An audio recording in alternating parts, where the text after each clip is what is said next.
Mesdames et messieurs, bonjour, ravi de vous retrouver pour cette nouvelle édition de votre programme semi-hebdomadaire Autour du monde spécial Afrique. Sans plus tarder, commençons cette édition avec notre tournée dans la presse africaine. Et on commence.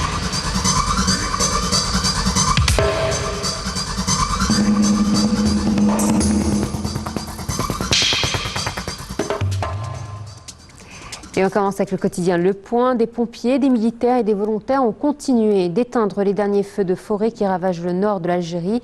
Ces incendies ont fait depuis lundi quelques 90 morts, parmi lesquels 33 militaires selon des bilans des autorités locales. Alors d'après les dirigeants algériens, ces incendies sont en majorité d'origine criminelle et des pyromanes ont été arrêtés. Des experts et des témoins pointent du doigt le manque d'anticipation et de prévention des pouvoirs publics devant un phénomène récurrent chaque année en Algérie.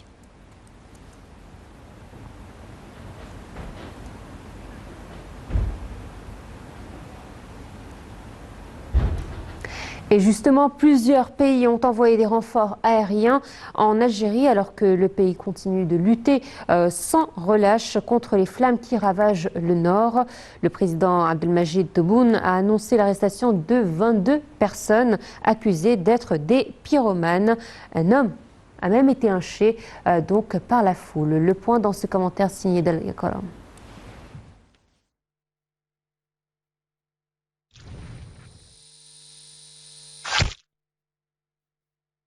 L'Algérie continue d'éteindre ses incendies. Dimanche, les pompiers œuvraient sur 19 feux actifs dans 10 préfectures. Ces incendies meurtriers qui durent depuis lundi ont fait 90 morts, dont 33 militaires ont annoncé les autorités.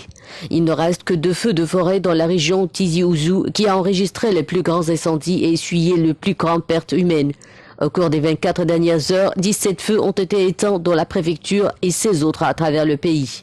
L'armée a fait appel à 5 hélicoptères russes et à plusieurs Canadair en provenance de France et d'Espagne. Jeudi, le président Abdelmajid Tebboune a déclaré que la plupart des feux étaient d'origine criminelle et que 22 suspects avaient été arrêtés. Le chef d'État a accusé sans les nommer les indépendantistes de Kabylie, région berbérophone, traditionnellement fronteuse à l'encontre du pouvoir central, de vouloir exploiter politiquement la catastrophe pour diviser le pays. Enfin, la justice algérienne a ordonné l'ouverture d'une enquête après le lynchage d'un homme accusé d'être un pyromane. 2 jours de deuil national ont été instaurés en hommage aux victimes. Face à ce drame, la société civile et la diaspora algérienne se sont mobilisées pour aider la population.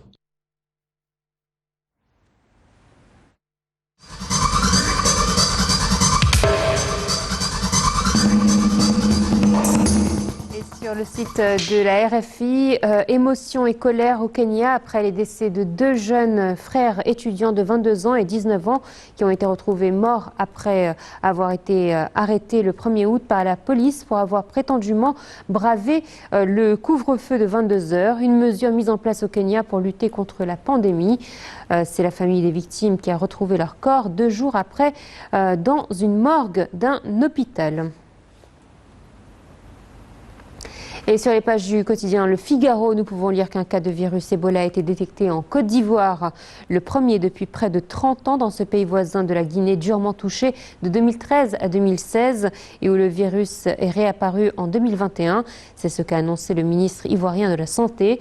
Selon le ministre, la Côte d'Ivoire dispose de vaccins contre Ebola et procédera à la vaccination des groupes cibles.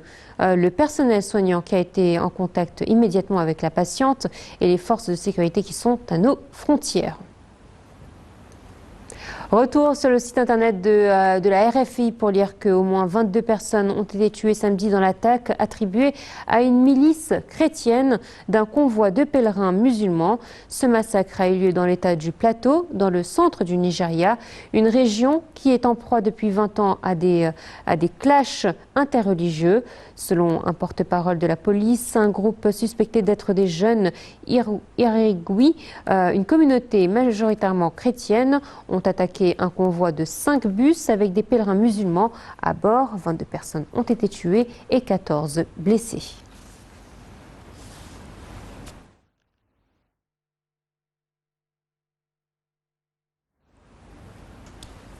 Voilà, c'est la fin de notre tournée dans la presse locale. Tout de suite, on fait un point sur la pandémie en Afrique. Selon l'Organisation mondiale de la santé, l'OMS, les dernières données montrent que l'Afrique est toujours confrontée au pic d'une troisième vague de Covid-19.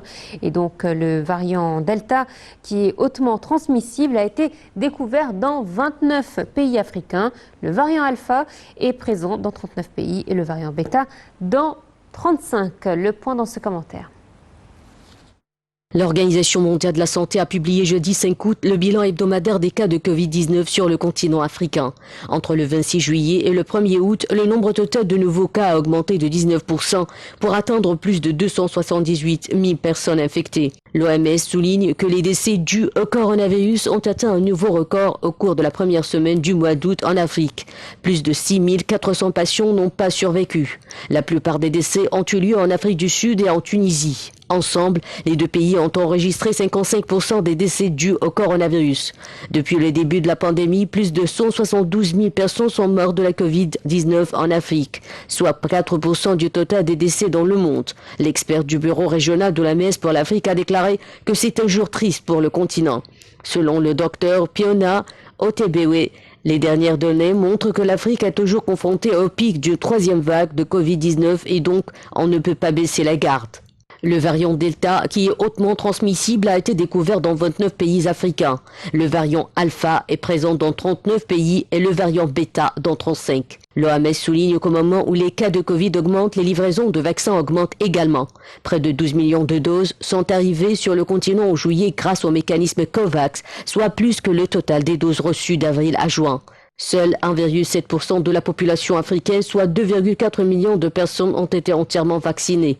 Pour vacciner 30% de la population d'ici la fin de l'année, le continent doit recevoir 729 millions de doses supplémentaires. L'objectif du COVAX est de livrer 520 millions de doses à l'Afrique d'ici à la fin de 2021. L'OMS explique également que 90% de ces vaccins sont déjà stockés pour les pays du continent et devraient être livrés d'ici la fin septembre. L'Union africaine, elle, s'est associée à Johnson & Johnson et devrait livrer 16 millions de doses du vaccin Johnson d'ici un mois et demi. Selon l'accord, la société pharmaceutique devrait mettre à disposition au total 400 millions de doses pour les pays membres de l'Union africaine. Aussi, la représentante de l'OMS estime que les nouvelles concernant la vaccination sont positives. Elle rappelle que les pays doivent mettre en pratique des stratégies de vaccination afin de protéger efficacement les plus vulnérables. Place à présent à notre débat de ce matin. On va faire le point toujours de la Covid donc en Afrique. La ministre de la Santé a reçu le président de l'autorité du commerce unifié et le PDG de la Banque africaine pour les importations et les exportations avec lesquels elle a examiné un plan pour l'exportation de doses du vaccin anti-Covid. La ministre a affirmé que l'Égypte est disponible à fournir les besoins des pays africains en vaccins contre le coronavirus à travers la production nationale dans les usines de la holding pour les produits pharmaceutiques Vaxera. Nous a rejoint par téléphone Dr Amr Ismail, professeur à l'Institut des maladies infectieuses. Bonjour. Oui, bonjour. Alors, c'est vrai que l'Égypte a commencé sa production de vaccins. L'Afrique est toujours le continent abandonné, on va dire, délaissé. Lorsqu'il y a un problème, malheureusement, l'Afrique est délaissée. Il y a tout un système qui a été mis en place normalement par l'OMS et l'ONU pour que justement il n'y ait pas d'inégalité dans le domaine des vaccins et de la vaccination, sachant qu'aujourd'hui l'heure est grave parce que si la planète entière est vaccinée sauf un continent, ça ne va pas empêcher la propagation du virus, n'est-ce pas? Allô? Allô? Oui, docteur. Allô? Est-ce que vous m'entendez? Allô? Oui.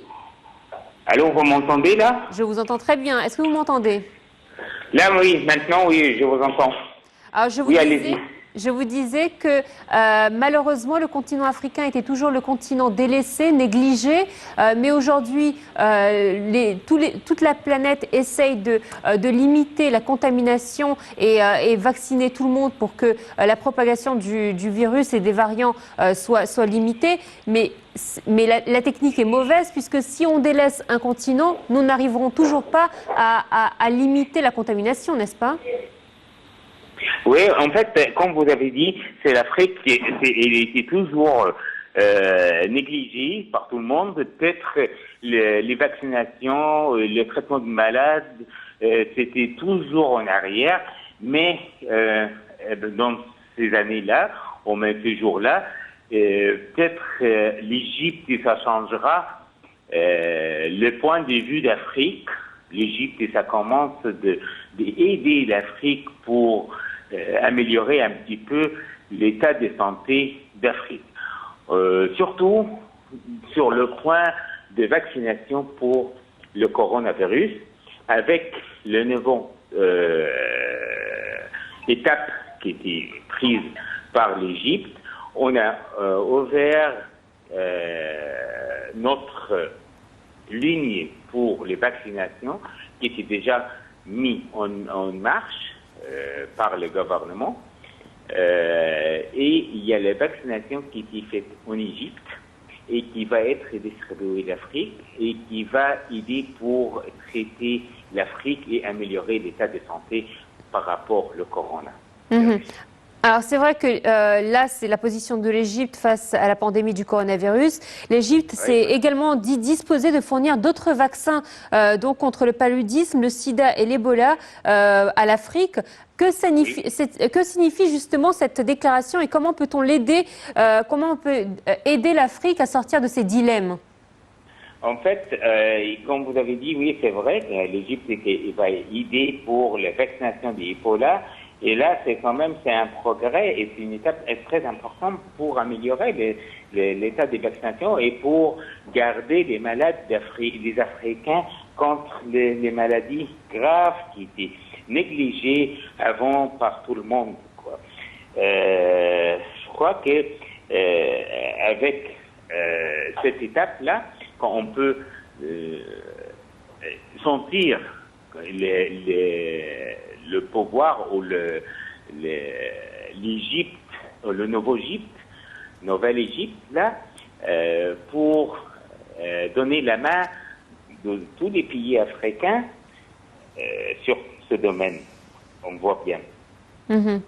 Alors justement, le fait que l'Égypte commence à faire sa propre industrie de vaccins, est-ce que ce n'est pas un grand pas en avant pour tout le continent, non seulement pour les Égyptiens, puisque on a vu, nous avons eu des succès dans les campagnes différentes que nous avons menées, telles que contre l'hépatite C, contre différentes autres campagnes que le président Abdel Fattah el-Sisi a lancées. Aujourd'hui, s'ouvrir à l'Afrique, c'est un pas géant.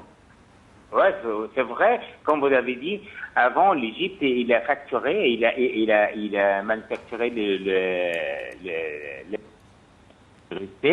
et qui avec une efficace importante de traitement international et avec un succès super par rapport aux malades du virus C.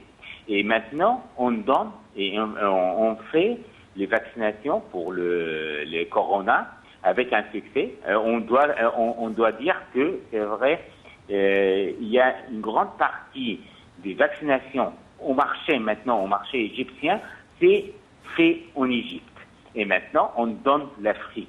Là, c'est un progrès très important au niveau de la santé, au niveau de l'industriel de vaccination internationale quand même, qui est fait par l'Égypte. Très bien, docteur Amr Ismail, je rappelle que vous êtes professeur à l'Institut des maladies infectieuses. Encore merci de votre participation ce matin à notre programme.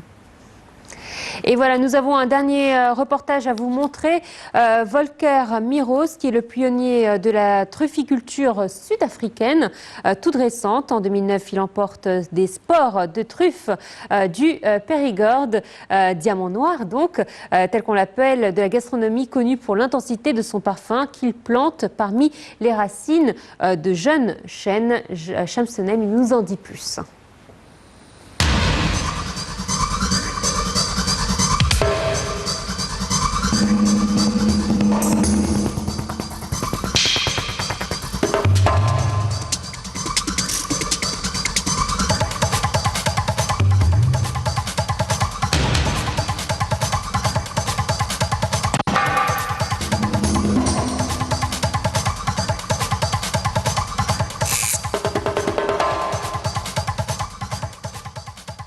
En Afrique du Sud, les agriculteurs font le pari de la truffe. Pionnier de la trufficulture dans le pays, Volker Miros a importé il y a plus de 10 ans une variété de champignons originaire du Périgord. Après 6 ans d'essais et des tonnes de chaux calciques pour contrer l'acidité du sol des montagnes de Cederberg, dans l'ouest de l'Afrique du Sud, les premières truffes ont finalement été déterrées. C'est une ferme familiale de 30 ans. Lentement, au fil des années, nous en avons fait une petite entreprise. Et l'une des branches les plus excitantes est le verger à truffes, pour que vous pouvez voir derrière moi ici. Il y a 12 ans, nous avons lancé cette entreprise et nous nous sommes assurés que notre terre n'était pas la seule à produire la truffe. Nous avons donc créé une culture commerciale qui plantait des truffes sur les terres d'autres agriculteurs et nous avons créé une structure de co-entreprise qui permettait aux autres agriculteurs de profiter des mêmes avantages. À ce jour, nous avons planté 100 hectares dans toute l'Afrique du Sud, c'est ce qu'a déclaré le trufficulteur. Aujourd'hui, la famille Miros est le premier producteur et fournisseur de truffes du Périgord en Afrique du Sud, avec près de 100 hectares de vergers truffiers plantés non seulement dans la région de Cederberg, mais aussi dans d'autres proches du pays du climat similaire. Les vergers les plus prolifiques produisent près de 10 kg de truffes par hectare chaque saison, qui s'étend sur les mois les plus froids d'Afrique du Sud de juin à août.